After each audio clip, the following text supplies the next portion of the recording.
Hello, everyone, and welcome to RWB Sports. Hi, this is Reginald Peoples. I have gotten the honors to sit down with this young man out of Charleston, West Virginia.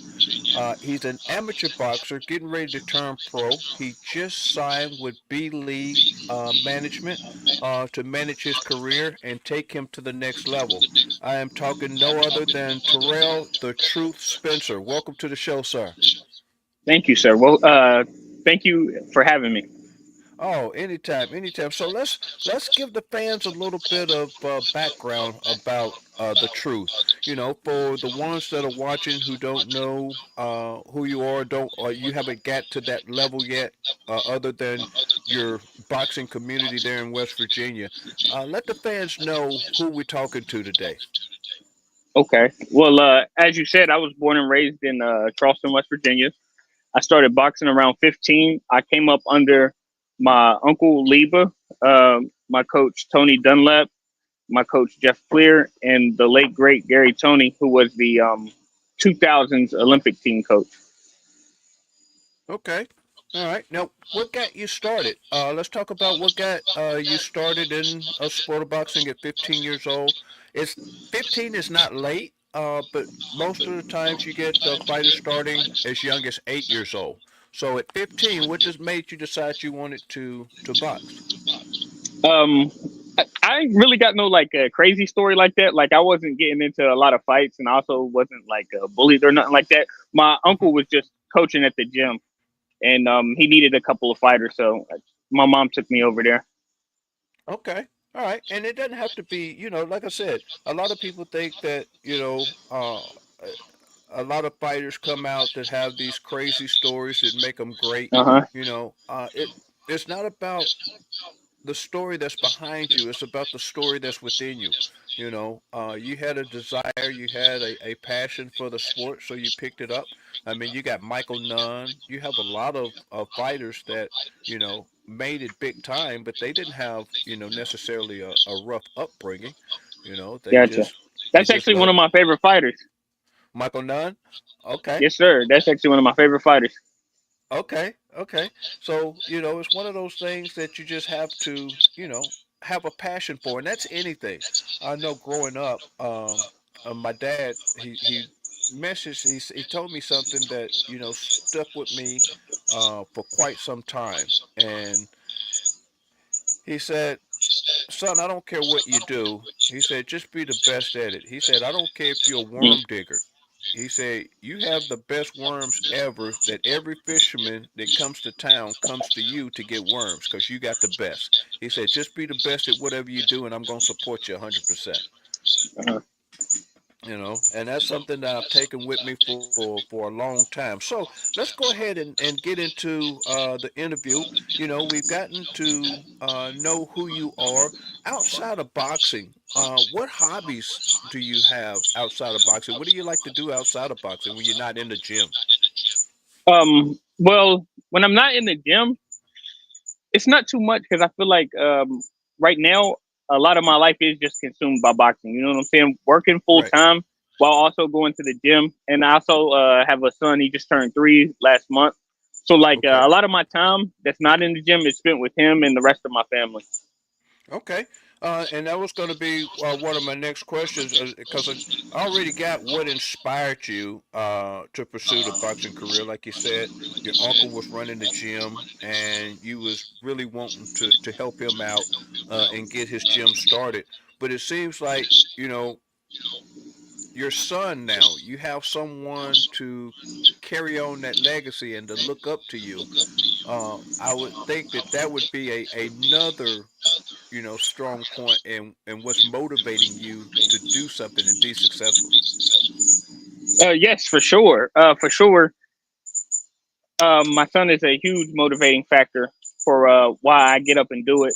Even if he's only been to what I want to say he's been to two of my fights, and one he fell asleep in. So, Okay. but but yeah, it's a huge motivating factor to have him there. You know. Right, right. Well, that's good. I mean, that's excellent. You got to have something to make you want to get up every day and go get beat on. Now, let me ask you this: Can can you describe your journey? Because I know that you're in the process of transitioning from amateur to pro. Can you describe your journey as an amateur fighter in the sport of boxing? Yes, sir. Well, like I said, I started at 15, going to the gym. That was when I was more into the USA boxing scene, Okay. and I did a bunch of like local shows. I've been to Ohio a couple times, Tennessee, Kentucky, that sort of thing. Right. Did the Golden Gloves a couple years, and of course we always had the hometown heroes boxing national championship here in Charleston, which Gary Tony started. Okay. Nice. Now in Tennessee, whereabouts did you go in Tennessee? East Tennessee? I think the place was called Middlesboro, if I'm not Mu- mistaken. Murfreesboro. Uh-huh. It Murfreesboro, was yeah, Tennessee. it was something like that. It was something Yeah. like that. That's where I'm from. That's where I'm originally from, and then I moved up north to Pennsylvania. I'm originally from Nashville, Tennessee, born and raised. Ah, gotcha. Uh-huh. Yeah. So What you made was you probably What there. made you do that? What made you take that risk of moving like that? Like Well, such a distance away. it's right in the middle of the boxing capital. You have the coast that really highlights a lot of the grit and grind of the boxing scene. You have the West Coast and you have the East Coast. You have a Okay. few fighters that come out of central, the central area, middle area. Uh, I always talk about the two that I know or that you would know of that come out of Tennessee would be Caleb Plant and Austin DeLay. Those two guys come out of the Middle Tennessee area. But other than Okay. that, you really didn't have that grit that you needed to carry a career. We had back in my day, we had a few guys that, you know, made it to the circuit or made it to the stage, but they didn't perform. We had the Ken the Bull Atkins, who fought out of Laverne, Tennessee. He went up against Hagler, Mm, for a title, and but he lost. But you have those that are far and few between come out of there. But the East Coast and the West Coast pretty much predominantly dominate the sport of boxing. gotcha. And so that's the reason that came out here in this area was to be Okay. closer to that area because you're 2 hours away from everything of where I'm at. 2 hours away from DC. I'm 2 hours, probably 3.5 hours away from you in West Virginia. Uh, um, 3 hours away from Maryland, Baltimore, Maryland, uh, DC, New York. Who else is it? I'm an hour away from Philly. So we're right here in the heart of the boxing community here. Gotcha. Yeah, Gotcha. yeah. So now let me ask you this: what has been the most memorable fight so far? I know you don't have a very extensive record, but out of the fights that you've had, which one of those stood out the most, and which one that you learned the most from? Ugh. It was a USA boxing fight against a guy named Kemp Tarver out of Akron. That was actually my most memorable fight. I got caught with an overhand that floored me, and we as fighters we kind of like have like, oh, okay, well, I got in the ring, but Right. that really taught me something because I was so embarrassed, like even like getting up and seeing the crowd and seeing everybody seeing that I got knocked down. So that's probably the fight that taught me the most. Just about Okay. like keep going. Right. And that's what I was going to say. It's not about getting knocked down. It's about what you do when you get back up. Do you continue to fight or do you lay down? Right, That's the right. main thing. So that's one of the things. As long as you got back up and you continued, you came back to the lab the next day, you worked on where you went wrong, you corrected it, and you moved forward. That's the most important thing. Now, let me ask you this. So I know you have two losses on your amateur career. How how do you handle a loss or a setback in your career, what do you do? How do you mentally prepare? If you was talking to a young fighter and they just had their first loss, and they were down, how would you go about expressing to that young fighter that it's okay to lose? Um, the big thing for me is knowing that when I go home, like I'm still loved and I'm still like I don't want to say like I'm like the man in my family, if you get what I'm saying, but like Right. I'm usually the person in my family people reach out to when they need a laugh or something like that. So like just knowing that at the end of the day, it doesn't stop at the ring. You know what I'm saying? Like Right. that would be the big thing that keeps me ready to go on to the next bout. And just knowing, like you said, as long as nothing, not Lord willing, nothing too bad happened in the ring. Like you've still Hmm. got time to redeem yourself. You know? Right. Right. And being young and starting young is one of those things that I've always thought, help mold, a fighter, because they're there and they lose early in life and they learn what it's like to lose early in life, and knowing that, you're not going to win all the time in life. So it's going to help you not only Right. deal what's inside the ring, but it's going to have to help you deal with every day-to-day life as well. You know, Right. that Very was true. Very true. that's another reason why I love the sport of boxing, for what it teaches outside the ring. So now let's go into like training. Getting into the training aspect of it. What does a typical day look like for you in the gym? When you go to the gym, you get ready to train. What does that typical day look like? How does it start and how does it end? Well, first, I start off with running in the morning. Depending on how I feel when I wake up. Like if I need to go back to bed, I'll do sprints. Right. If I feel like I'm up, then I'll do my distance run. Then after I get off work, I'll head to the gym. You know, heavy bag shadow boxing. I try to jump rope for at least 30 minutes, and then I'll head to strength and conditioning, doing push ups, dips, and lunges. Uh, Okay. after that, around after that around 9 p.m., I'll do my sprints or my distance run. Whatever I didn't do in the morning, I'll do my run at Yeah. night. Okay. All right. Now, how long does a day consist of you in the gym? How many hours do you spend uh, training the day? A rough estimate. Rough estimate, like in total with the running and the strength and conditioning added in, I'd probably say about 6 hours of the day. Okay. All right. All Yeah, I'd right. say And then about you 6 hours work of on the day. right, and then you work on top of that. That's Right. dedication. Yeah, yeah, and that's why I say the rest of the time that I have is usually it's gotta go towards my family, making sure everybody got has the needs has their needs met. Right, right. Understood. And that's reparable. Do you know what I mean?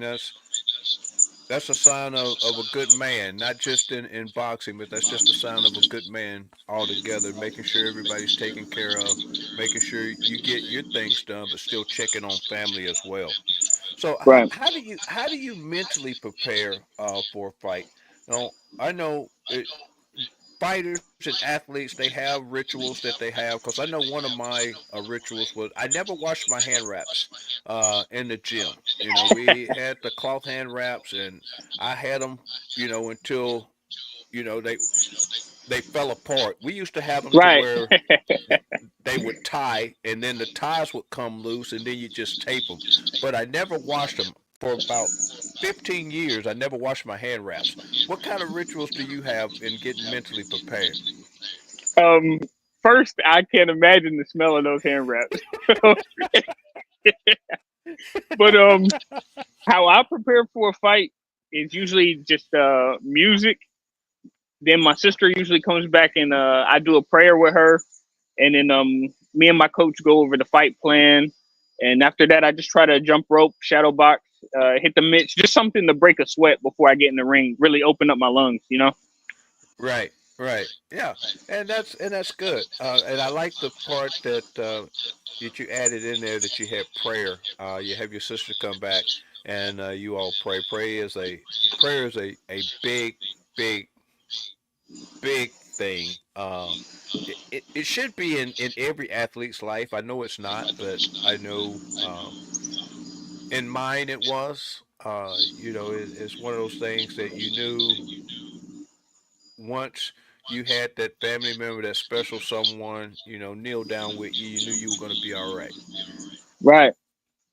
Yeah, yeah. That's So actually how it yeah, was. so That's actually how it was in my last fight. Well, it wasn't particularly like that, because we had prayed and everything, and I was kind of nervous about like the results. I was kind of nervous that I might lose this one, but like once I began walking out and I looked over and I seen my family, like my whole body just went at ease. I felt good.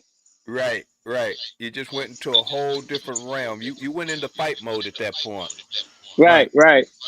Now, I know you're talking about everything that comes into play when it comes to getting ready, for a fight, and when it comes to training for a fight. We've covered that. I know another big part of preparation is nutrition. How do you go about, you know, uh, working in your nutrition, working in your diet? How do you physically and mentally, get that part of your program put together? Do you have someone to meal prep for you, or do you do it on your own? No, sir. I usually meal prep myself. Yeah, I usually meal Okay. prep. Matter of fact, on Sundays after we complete this interview, I'm going inside to cook. Okay. All It's right. it's nothing too amazing. It's usually just chicken and rice. Yeah. Well, hey, but that's all. That's what it takes, right? Huh? That's Right. what That's it what it takes. takes. That's Doesn't what take it takes. much. Yeah, because you don't eat much anyway, especially when you dieting. You know, uh, that's one of the things that I hated the most, and I couldn't wait to become a heavyweight because, I got tired of dieting. I got tired of starving myself, and No, I the moment, completely understand. yeah, Completely. the moment my coach said, "Oh, we're gonna move up to heavyweight," man, I was so happy. Man, I was so happy. Oh man. All right, so a little personal insight to get, you know, how you're thinking, to get, where your mindset is and what you're doing. Uh, what advice?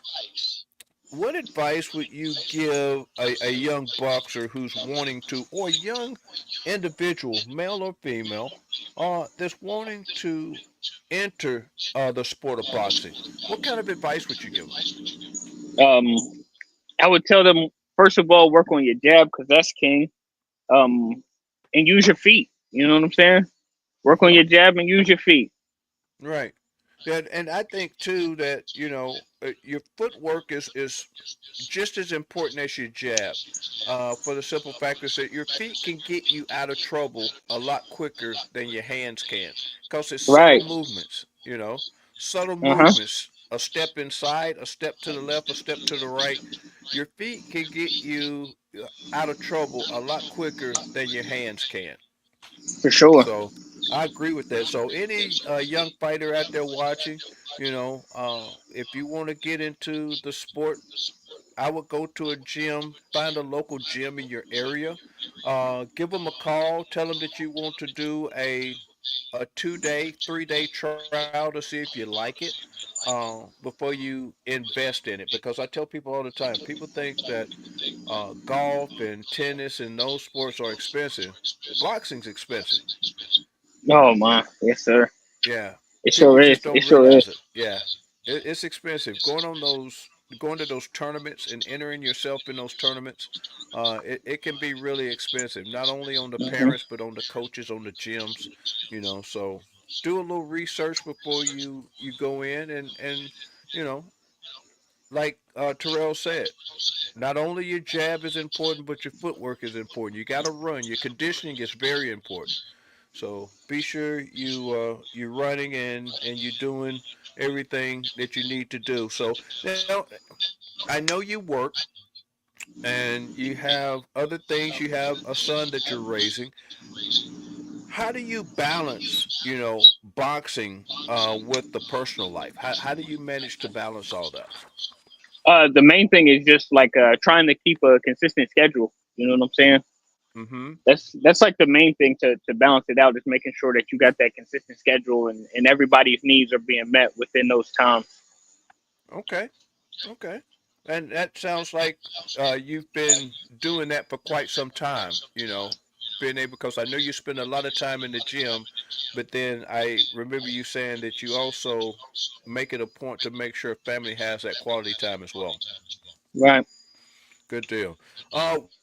What motivates you? And we talked about it earlier, but let's reiterate it. Let's get a little deeper into it, and let's talk Okay. about what motivates you to keep you training, to keep you competing at such a high level. Because, like we said, we're going to get into it here in a little second, but you're wanting to go from the amateur level to the pro level, and there's levels to this.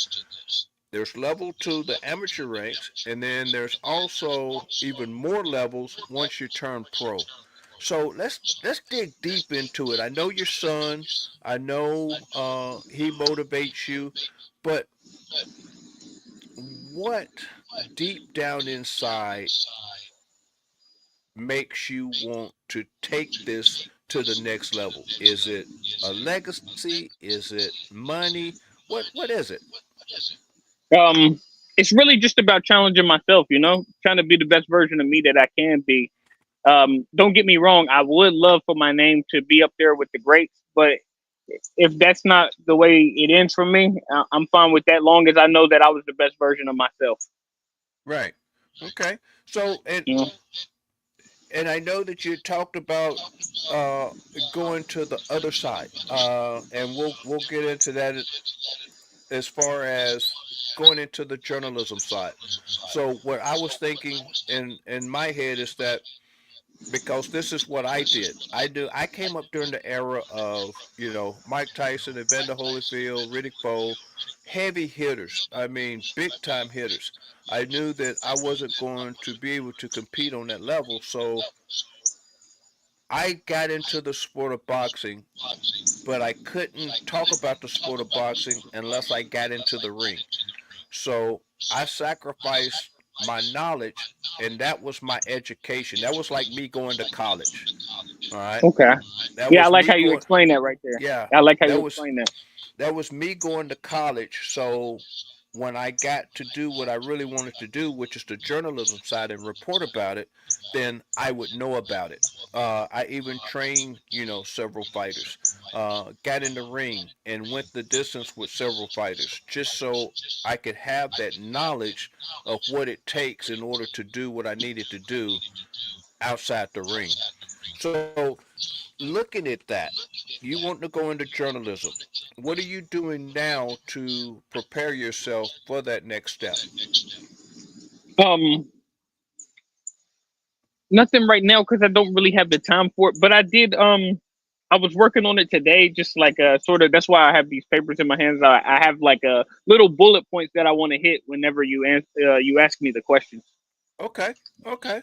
And that's how you get started. I know we talked earlier. We're going to let you flip the script here in a little bit when we get to the end. So I'm Okay. going to sit back and I'm going to be the guest, and I'm going to let you interview me as soon as we get through. So now, from an industry perspective, because we know women's boxing is starting to escalate more than men. All right, it's starting to Hmm. elevate.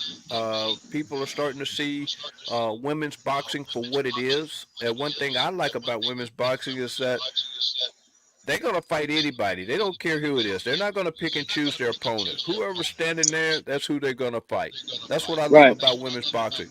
That's the way men's boxing used to be, but it's gotten away from it. What's your perspective on boxing, where it's going, where it came from, and where it's heading? Um, as of right now, I like Turkey getting into the sport because I feel like with more money, the guys will be feeling they will be willing to fight each other more. Mm-hmm. I'm hoping for Right. that. It's not looking like it right now, but I'm hoping for that in the future. Right. I'm not too big with I'm not too big on Turkey and Dana White trying to dismantle the Ali Act. I'm not too big on that. I do Mm. think some what do they call them? amendments. I think some amendments to it Amendments. could be could be good, but as far as dismantling, I'm not a big fan of that. And then of course I think Jake Paul has a lot of people don't like Jake Paul, but I think he showed the blueprint that a lot of like quote unquote real boxers are following is to Yes. and I was talking about this with my friend Daquan. He's a boxer too. I was Okay. telling him Jake Paul really, if you're only here to make money, Jake Paul showed the blueprint, and that is to get somebody that you know you can beat and make it interesting through the buildup of the fights, like the press conferences and all that kind of stuff. You Yes. know, Yes. And that's what a lot of them are going to now. And right? one of the things that and I'm a Mayweather fan. Don't get me wrong. I like Mayweather. I like what he's done in his career, but I'm kind of disappointed in what he's done for the sport. He's made it to the point to where you have to pick and choose your fighters. That you're not going to be a champion, or you can't be a champion if you have a loss on your record. Right. You have so many Hmm. fighters. They fight, fight, fight, fight, fight, and they get that one loss, and their career is just And over. it They feels like don't. hey, it's over. Hmm. Yeah, it's over. They don't feel as though they can be a champion anymore, and that's not the way boxing is set up.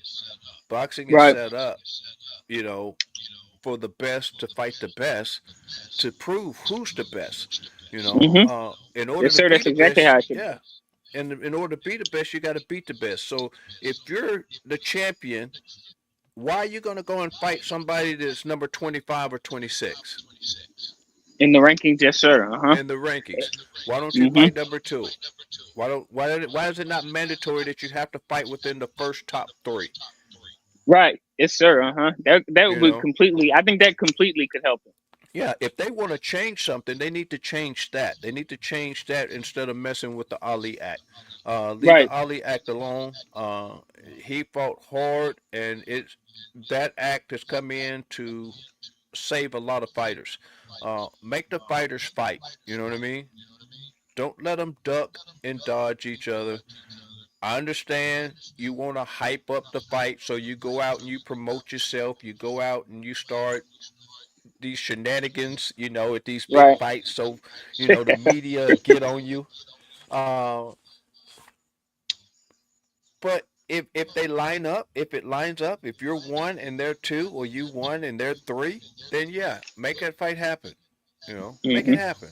That's just like the Canelo Crawford fight that's about to happen. You know, they couldn't duck each other anymore.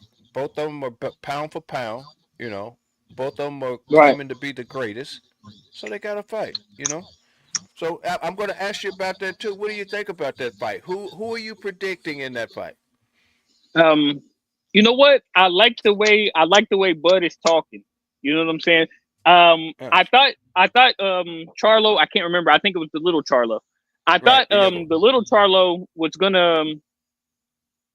I didn't really believe in him because he respected Canelo too much. If you get what I'm saying, like it's okay to Yes. respect your opponent, but it got to a point where it was Yes. like he idolized Canelo. The way Bud is talking, you could tell he's coming to fight. Yeah. Well, Bud's a different guy. Bud's a Hmm. different. He's Hmm. he's a different breed. Bud is a country guy. He's a country boy. He's from Nebraska. What else is in Nebraska? Besides corn, I don't know. You have Nebraska Cornhuskers, college football, and you have Bud Crawford. That's it. Hmm. That's all. And they don't understand country strength, but they're about to learn. And don't get me wrong, I love Canelo. I think Canelo is a dynamic fighter. I think Canelo, right now, is the face of boxing. That's why everybody wants to fight him. But I Hmm. do believe after this fight, there's not going to be any question of who the pound for pound fighter is going to be. Whoever wins this fight is going to be the pound for pound fighter 2025. It's hands down. Whoever wins it. Gotcha. Gotcha. That's my point. That's what I think. Uh, so how do you see the impact of social media. We just touched on it a little bit about the fighters and having to promote themselves. What do you see as far as the impact and how the social media has an impact on the sport now? Well, I think social media is just bad in general, for real, because everybody's looking for that viral moment or the clicks, and everybody who wouldn't have an opinion, like their opinion wouldn't matter otherwise. Like it Right, now matters because of social media, you know. right. So like and plus, like I said, with people just trying to get views and clicks, like they just get on here and say the craziest stuff, you know. So Right. And this is I think it's true. just bad in general.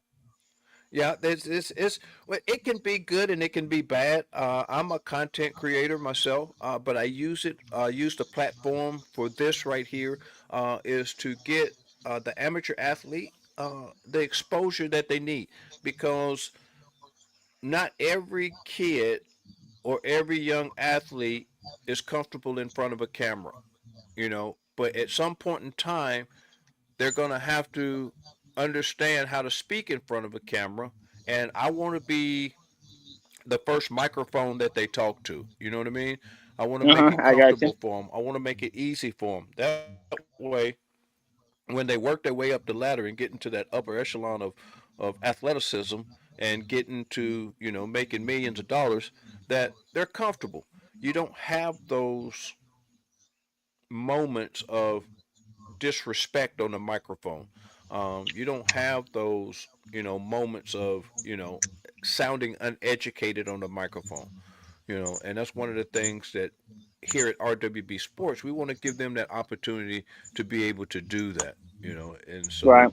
that's why we start them out. That's we don't worry about the pay per views and the big stuff. They get enough exposure as it is. We want Uh huh. we want the little guys. Gotcha. Yeah, Gotcha. we For want to bring sure. up the little guys. So, Al, what are your future goals? Let's talk about what the truth is looking at going forward. And then I'm going Okay. to ask you Uh huh. about that name I'm going to ask you about that name at the end too, how you got it. But uh, what are your short term and long term goals in the sport of boxing? Short term. Short term, I just would like to throw the pitch out for the Dirty Birds. That's our local baseball team. And then long term goal, I would love to sell out the Charleston Coliseum. Fifteen Okay, thousand seats. I would love to sell out there. okay, okay. So you got goals in mind. So you got goals in mind. And so, are there any specific opponents that you would hope to face? Down the line, is there anybody out there right now that you hope to be able to go up against later on in your career when you turn pro? Of course, I would love to have a rematch for the rematch in the King of the Mountain State Finals. You know, Philip Fox. I would love that rematch. I would love that rematch. Okay, okay. Now, is he turning pro as well? Yes, sir. He's already turned pro and had his first pro fight. Okay, okay. So you're on the path now to turning pro and trying to get that lick back. Uh huh. Yes, sir. Okay, all Yes, right. sir. So yeah, because it's different. Pro style is a lot different than amateur The style, amateur. and some people have pro style in the amateurs, so they don't look as though they're that competitive until they turn pro, and then you'd be like, "Is this the same guy that was amateur?" Because they've had a pro style the whole time. Yeah. So, what legacy, like you said, that you look at leaving? I know you want to fill the stadium. I know you want to throw out the first pitch, but what other legacy are you looking at leaving on the mark of boxing? um, You know what? I would love to be on somebody's Mount Rushmore. Like when they bring up a Mount Rushmore boxing, I would love to be on there. My name and my face with Ali or something like that. That would be wonderful to me. That would be Okay. wonderful to me. But Okay. as far as like a legacy, I would like for I just want to fight everybody the people want to see me fight. You know, I want that attached to my name. Like, man, he fought everybody he was supposed to fight. Right, right. He didn't duck and dodge anybody. He he Right. he fought everybody that came his way. All right. Well, I mean, that's one of the things that you want to leave behind. You know, like I said, you have a son who is watching you now. Right now, they're like little sponges. They soaking up everything that dad is doing, Everything, soaking up everything that everything. dad is saying. You know, they mimic dad. You know, you'll walk in the room and you'll see him. He'll be in there throwing punches, but you don't think he's watching at the gym. But you come home and he's in there throwing punches. You're like, oh man, this is my little guy. You know, I Right, know right. because I have two boys. Yeah, I have two boys, and yeah, you when you see it, it's gonna touch your heart. It really is. So now, what we have now is we're at the end of the interview, and I know I said that I was going to give you an opportunity to flip the script because I know you want to go into journalism. So this is your moment right now. I'm going to turn the mic over to you, and I'm going to get you to ask me questions and interview me. Let's see how you do. Let's see if you Okay, have a I got you. future on the other side of the ropes. Okay. Um, when did you decide that after boxing you wanted to go into journalism? Well, I decided while I was boxing. Okay. And the reason I say that is because I knew I was an athlete. I was very athletic, and I loved the sport of boxing. I knew boxing was that sport that, you know, you couldn't blame anybody but yourself. I played team sports growing up, football, baseball, basketball. You know, I ran track. Hmm. All of those are team sports. It is easy to look at someone and be like, "Oh, you missed your block," or "Oh, you didn't play defense on this guy." In the sport of boxing, it's you in that ring with your opponent, and that is the most solitude place you can be and still have a moment of clarity. You know what I mean? And so at that point, I was like, I want to be able to talk about this. I want to be able to report this the rest of my life. Because you notice, you see a lot of other sports just come in. Uh, it was before your time. Kickboxing, ISKA kickboxing, they come in, they try to take over boxing. During your time, MMA has come in, and they're doing great. They're doing fantastic. They try to Hmm. take over boxing, but it's one Yeah, they sport are now. out of all those sports that is still here. It's not going anywhere, and that's boxing. Nobody's going to outdo boxing. Nobody's going to put boxing to the side, and that's why I said that that's a sport that I want to talk about the rest of my life. You know what I mean? Right. I Hmm. got you. Now, now you say you got two boys. Did you ever try to push them into boxing, or did they I sort did. of gravitate to it? Well, they would go to the gyms with me when they were younger. But my motto was the same motto that my dad told me growing up, and I shared that with you earlier. And I told them the way that he told me. I said, "Boys, I want to let you know something. Your dad was an athlete. Okay, just because your dad's an athlete doesn't mean you're going to be an athlete." I said, "If you want to try something, just know one thing. When you sign up for it, you're going to complete it that entire year. You're not going to quit halfway through. I Right. could care less. You kick, scream, cry. I don't care.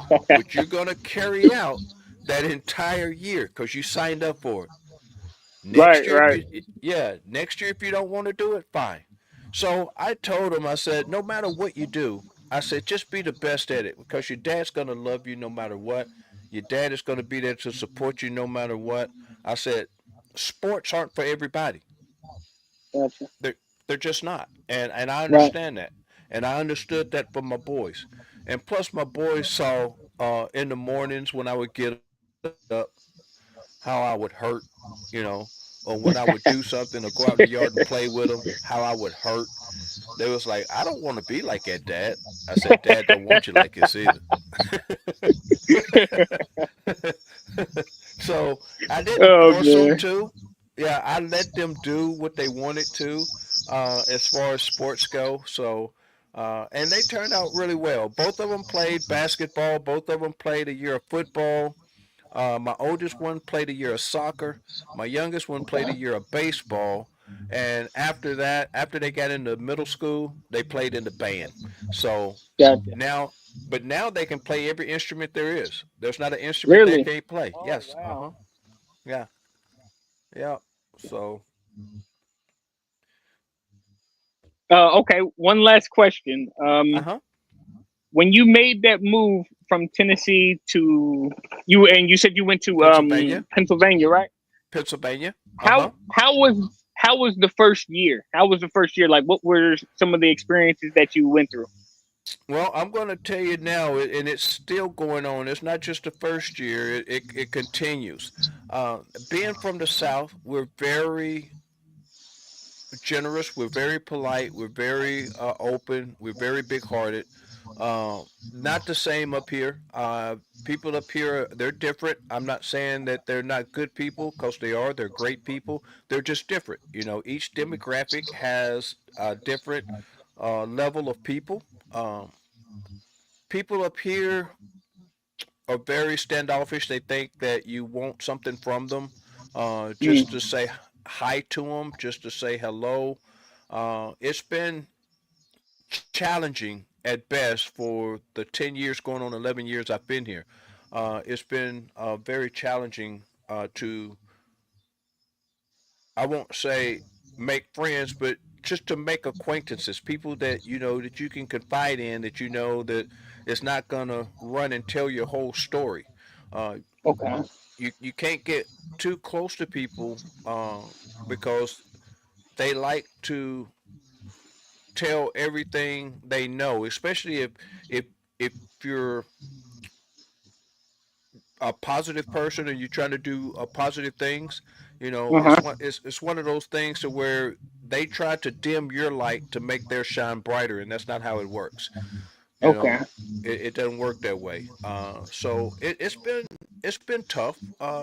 It's been, you know, I won't say sketchy at best, because I got some really good friends. I've made some really good friends and met some really good people here. But I've also run across uh, some real knuckleheads up here too. So Gotcha. it's yeah. But like I said, I'll talk to a tree stump.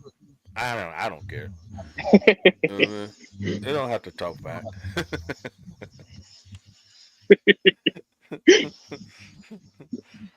All right, that was my last question. Okay. Well, I want to thank you for taking time out of your day to talk about your No, career sir. The and pleasure is all mine. I want to thank you for uh, having me on, and like you said, giving the smaller guys a voice. I oh really do yeah, appreciate that. I yeah, really do appreciate that. give you an opportunity. And so I know you say you get ready to turn pro, and you had mentioned, and I'll let you talk about that. You signed with B Lee Management, and Yes, sir. they're looking at having your pro debut when. March, March. Okay. At 2026. Okay. So Yes, sir.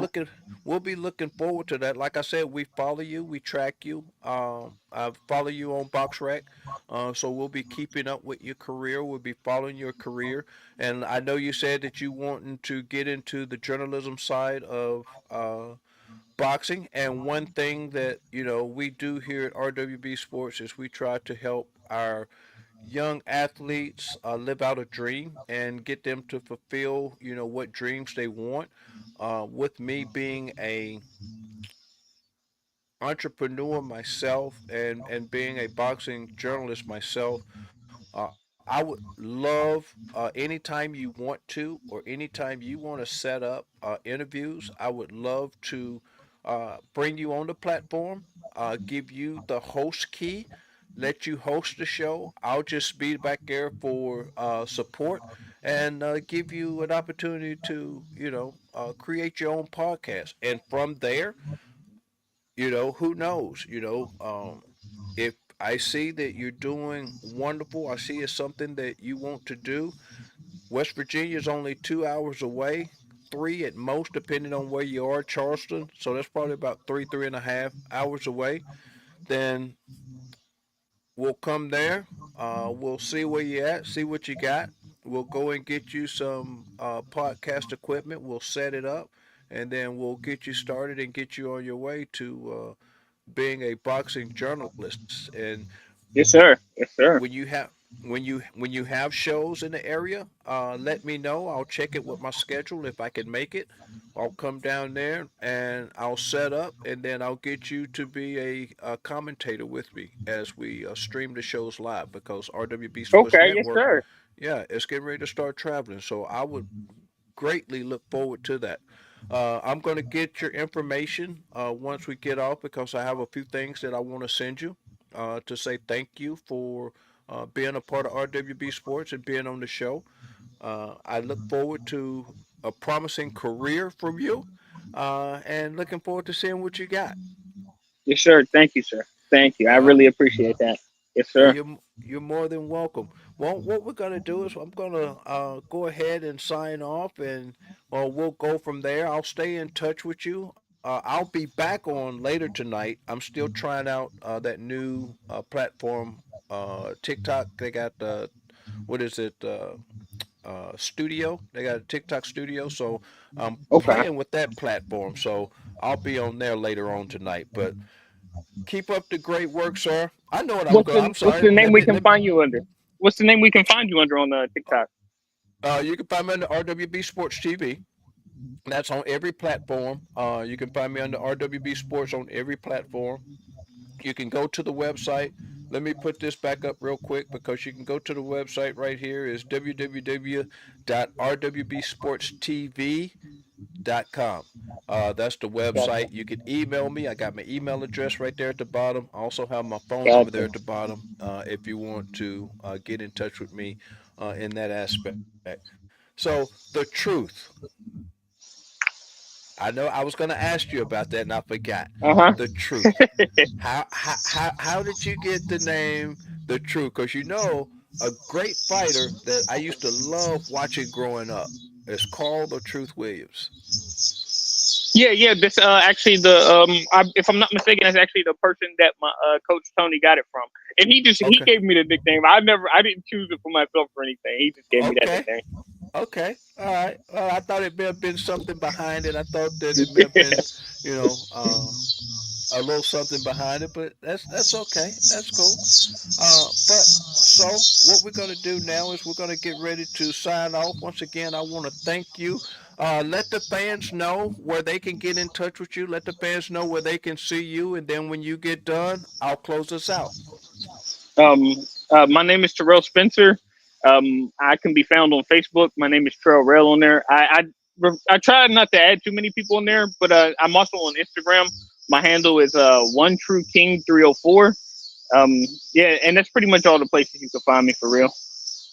Okay. All Besides in right. the gym, Well, that's if you great. come to the gym, yeah, Yeah, and we'll definitely see you in the gym for sure. I'm gonna have to make arrangements to come down there and check you out and talk to you in the gym and for interview you sure, live for sure. on spot. So we'll definitely do that. Like I said, when it's all said and done, just text message me your address so I can send you a few things. But we're gonna go ahead and close it out. Thanks for being on the show once again, and Thank you for having me. always, ladies and gentlemen, this is Reginald Peoples with RWB Sports, and I want to thank the Truth, Spencer, Terrell, the Truth, Spencer, for sitting down and talking with us today and giving us insight on his journey and and congratulate him on his signing with the management team and going from the amateurs to the pros. We look forward to following him. We look forward to supporting him. We look forward to seeing big things come from him, even on the journalism side. So maybe when you see RWB Sports, you'll see me and a co-host now, and Mr. Terrell as we go forward and getting him on the journalism side. Well, with that said, I hope everybody have a great and safe Labor Day. I hope everybody is getting ready to fire the grills up. They get ready to sit down and be with family and enjoy that time off from work. And this is Reginald Peoples with RWB Sports, and we'll see you in the turn.